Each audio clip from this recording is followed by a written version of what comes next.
Hello students, video शुरू करने से पहले प्लीज चैनल को लाइक, शेयर और सब्सक्राइब जरूर करें।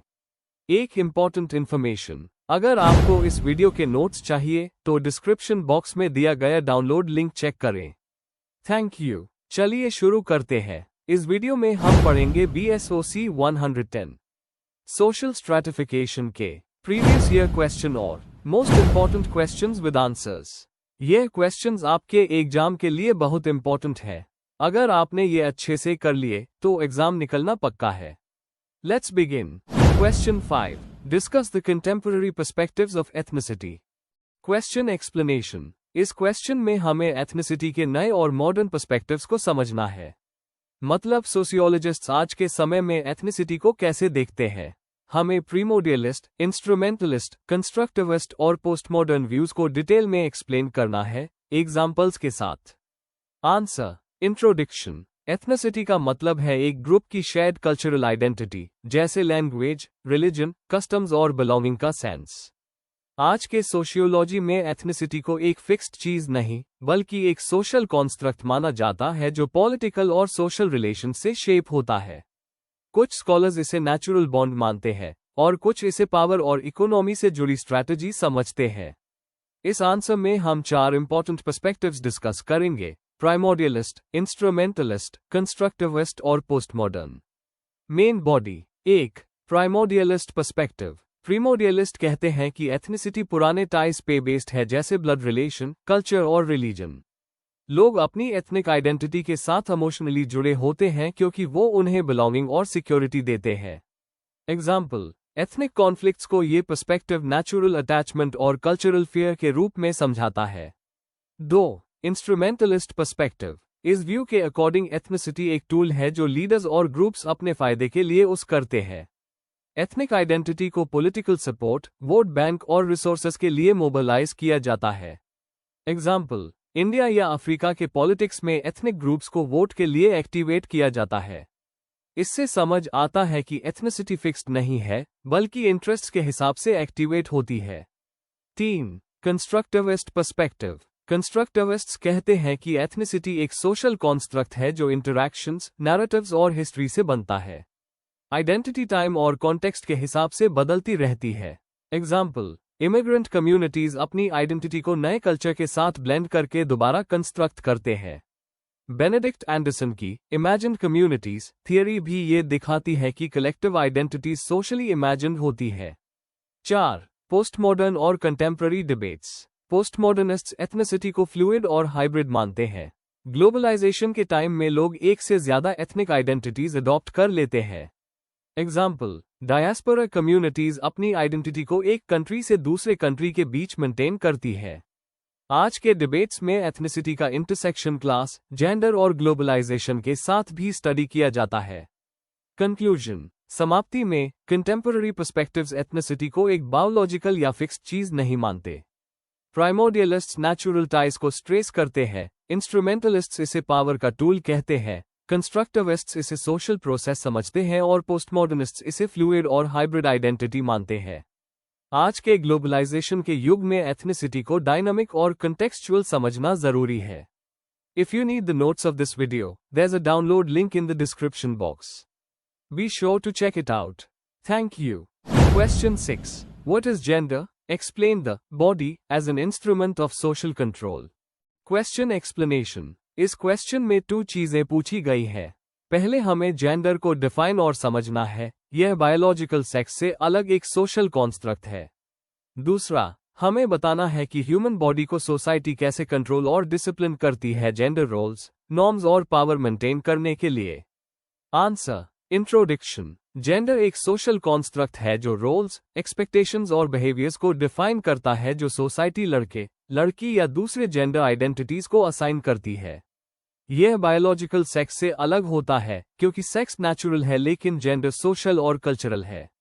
बॉडी को सोशल कंट्रोल का इंस्ट्रूमेंट कहने का मतलब है कि सोसाइटी हमारे शरीर के ऊपर रूल्स, नॉर्म्स और रिस्ट्रिक्शंस इंपोज करती है। सोशियोलॉजिस्ट जैसे मिचेल फुको और फेमिनिस्ट स्कॉलर्स ने ये बताया है कि सोसाइटी हमारे बॉडीज को डिसिप्लिन करती है beauty standards, dress codes, sexuality और मोरालिटी के जरिए। इस आंसर में पहले जेंडर को समझाया जाएगा और फिर देखा जाएगा कि बॉडी को कंट्रोल के टूल के रूप में कैसे यूज किया जाता है। Main body. एक, जेंडर एक सोशल कॉन्स्ट्रक्ट के रूप में। जेंडर सिर्फ बायोलॉजिकल डिफरेंस नहीं है, ये एक सोशल और कल्चरल एक्सपेक्टेशन है। जैसे सोसाइटी एक्सपेक्ट करती है कि लड़कियां केयरिंग और नर्चरिंग होंगी और लड़के स्ट्रांग और डोमिनेंट होंगे। फैमिली, स्कूल, रिलीजन और मीडिया के थ्रू यह रोल्स बचपन से सिखाए जाते हैं। सिमोन द बोववा का कहना था, one is not born but rather becomes a woman, मतलब जेंडर एक सोशल प्रोसेस है। 2. बॉडी और सोशल नॉर्म्स। ह्यूमन बॉडी पर सोसाइटी अपने एक्सपेक्टेशंस इंपोज करती है, जैसे लड़कियों के लिए dress code restrictions, slim figure maintain करने का प्रेशर। लड़कों के लिए मस्कुलर बॉडी और स्ट्रॉन्ग दिखने का एक्सपेक्टेशन। यानी कि बॉडी एक रिफ्लेक्शन बन जाता है जेंडर्ड नॉर्म्स का। 3. बॉडी एज डिसिप्लिन और पावर का टूल। फुको का व्यू। मिशेल फुको के हिसाब से पावर डायरेक्टली बॉडी के थ्रू ऑपरेट होता है। इंस्टीट्यूशंस जैसे स्कूल, हॉस्पिटल, फैमिली बॉडी को डिसिप्लिन करते हैं। जेंडर के नॉर्म्स जैसे लड़कियां मॉडेस्ट होनी चाहिए या लड़के रो नहीं सकते, बॉडी पर कंट्रोल दिखाते हैं। यह कंट्रोल आखिर में सेल्फ डिसिप्लिन में कन्वर्ट हो जाता है, जहां इंसान खुद अपने बॉडी को मॉनिटर करता है। 4. रोजमर्रा जिंदगी में बॉडी और सोशल कंट्रोल। स्कूल और वर्कप्लेस के ड्रेस कोड्स जेंडर्ड कंट्रोल दिखाते हैं। मीडिया और advertisements unrealistic beauty standards impose करते हैं। प्रैक्टिसेस जैसे पर्दा, लड़कियों की मोबिलिटी पे रिस्ट्रिक्शन या लड़कों पे मर्द बन का प्रेशर कंट्रोल का एग्जाम्पल है। सेक्सुअलिटी और रिप्रोडक्टिव राइट्स भी सोसाइटी के रूल्स के थ्रू कंट्रोल किए जाते हैं। कंक्लूजन। अंत में, जेंडर एक सोशल कॉन्स्ट्रक्ट है जो सोसाइटी के नॉर्म्स और कल्चर से बनता है।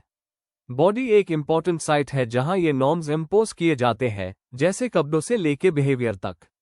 सोसाइटी लगातार बॉडी को डिसिप्लिन और मॉनिटर करती है ताकि जेंडर रोल्स और पावर रिलेशंस मेंटेन हो सके। इसीलिए हम कहते हैं कि बॉडी एक इंस्ट्रूमेंट ऑफ सोशल कंट्रोल है। If you need the notes of this video, there's a download link in the description box.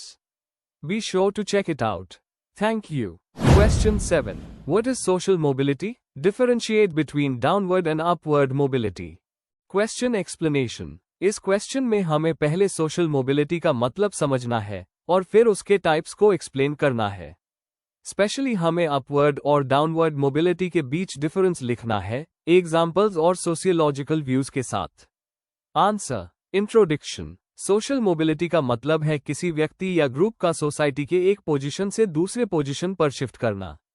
यह चेंज एजुकेशन, ऑक्यूपेशन, इनकम या सोशल रिलेशंस के वजह से होता है। पीटर सोरोकिन और कार्ल मार्क्स जैसे सोशियोलॉजिस्ट्स ने मोबिलिटी को समझाया है। इस आंसर में हम सोशल मोबिलिटी डिफाइन करेंगे, उसके टाइप्स बताएंगे और फिर अपवर्ड और डाउनवर्ड मोबिलिटी के डिफरेंसेस समझेंगे। Main body. 1. Meaning and definition of social mobility. Social mobility का मतलब है एक व्यक्ति या ग्रुप का अपनी सोशल पोजीशन चेंज करना।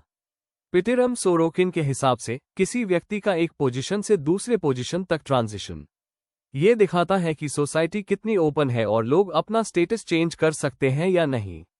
एग्जाम्पल, किसान का बेटा डॉक्टर बन जाए, अपवर्ड मोबिलिटी, या एक सक्सेसफुल बिजनेसमैन बैंकरप्ट हो जाए, downward mobility. 2. Types of social mobility. Vertical mobility, ऊपर या नीचे जाना, अपवर्ड या downward. Horizontal mobility, same status में शिफ्ट, जैसे एक टीचर दूसरी स्कूल ज्वाइन करे।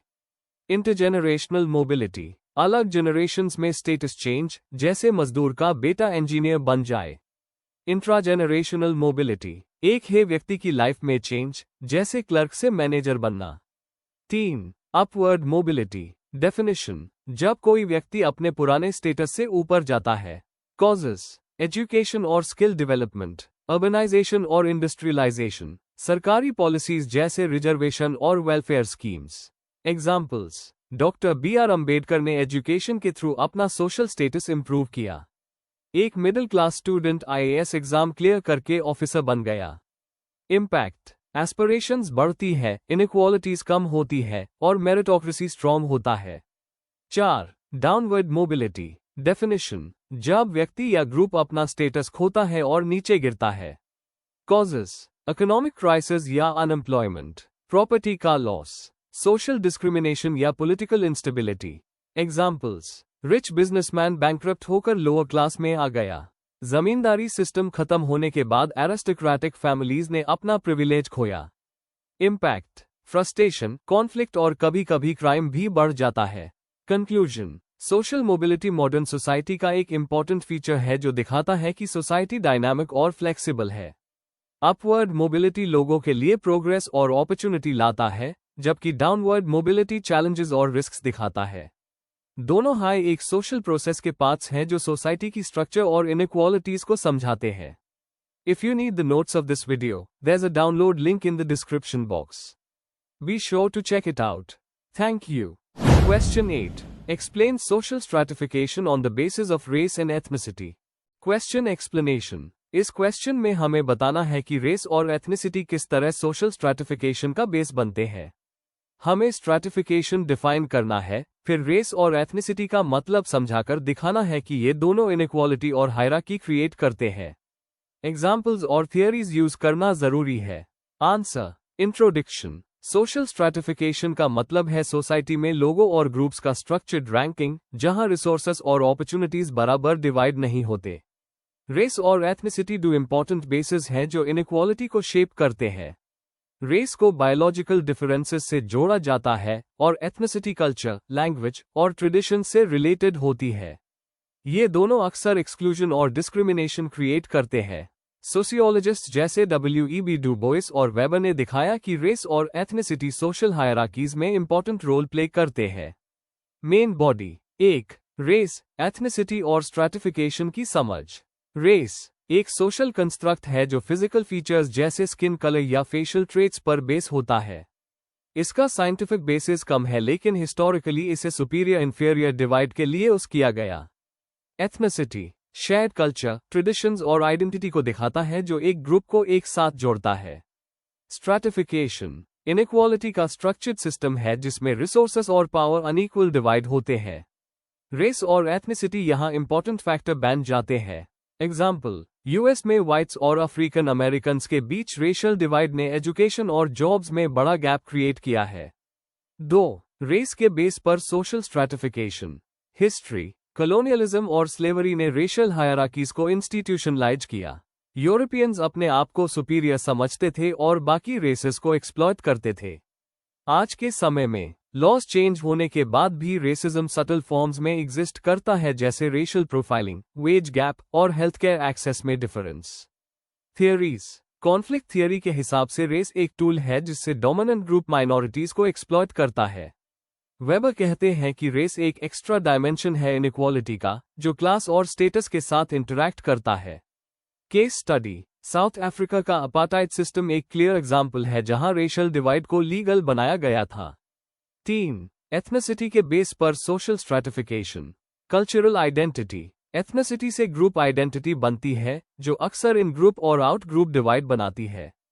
इंस्टीट्यूशनल डिस्क्रिमिनेशन, लैंग्वेज, रिलीजन या कस्टम्स के वजह से माइनॉरिटीज को रिसोर्सेस तक एक्सेस में प्रॉब्लम्स होती है। एग्जाम्पल्स, इंडिया में ट्राइबल और लोअर कास्ट ग्रुप्स को कल्चरल एथनिक रीजन से मार्जिनलाइज किया जाता है। रवांडा के हुटूस और टुत्सीज के बीच एथनिक टेंशन ने जेनोसाइड तक लीड किया। थियोरेटिकल व्यू, फंक्शनलिस्ट कहते हैं कि एथनिक डाइवर्सिटी कभी कभी कॉन्फ्लिक्ट्स लाती है, पर अगर मैनेज हो तो इंटीग्रेशन भी पॉसिबल है। एथनिक स्ट्रैटिफिकेशन डोमिनेंट और माइनॉरिटी ग्रुप्स के बीच एक हायरार्की क्रिएट करती है। 4. रेस और एथनिसिटी का इंटरकनेक्शन, दोनों फैक्टर्स अक्सर एक साथ आते हैं और इनइक्वालिटी को और डीपन कर देते हैं। माइग्रेंट कम्युनिटीज जैसे Latinos in US, South Asians in UK को रेशियल प्रेजुडिस और एथनिक स्टेरियोटाइप्स दोनों फेस करने पड़ते हैं। इंटरसेक्शनैलिटी, किम्बल क्रेनशॉ यह कॉन्सेप्ट समझाता है कि रेस, एथनिसिटी, जेंडर, क्लास एक साथ इंटरैक्ट करके लेयर डिसएडवांटेजेस क्रिएट करते हैं। कंक्लूजन, रेस और एथनिसिटी पर बेस्ड स्ट्रैटिफिकेशन एक ग्लोबल और लॉन्ग लास्टिंग रियलिटी है। रेस फिजिकल ट्रेट से जोड़ी है और एथनिसिटी कल्चरल आइडेंटिटी से, लेकिन दोनों हाई इनइक्वालिटी को जस्टिफाई करते रहे हैं। आज के टाइम में भी ये अपॉर्चुनिटीज और रिसोर्सेस तक अनइक्वल एक्सेस क्रिएट करते हैं। हमें इन हायरार्कीज को तोड़ने के लिए इक्वालिटी और इंक्लूजन प्रमोट करना होगा। Before we end, please like, share and subscribe the channel for more such study materials and one important information अगर आपको नोट्स चाहिए तो डिस्क्रिप्शन बॉक्स में डाउनलोड लिंक दिया हुआ है, जरूर चेक करें। Thank you.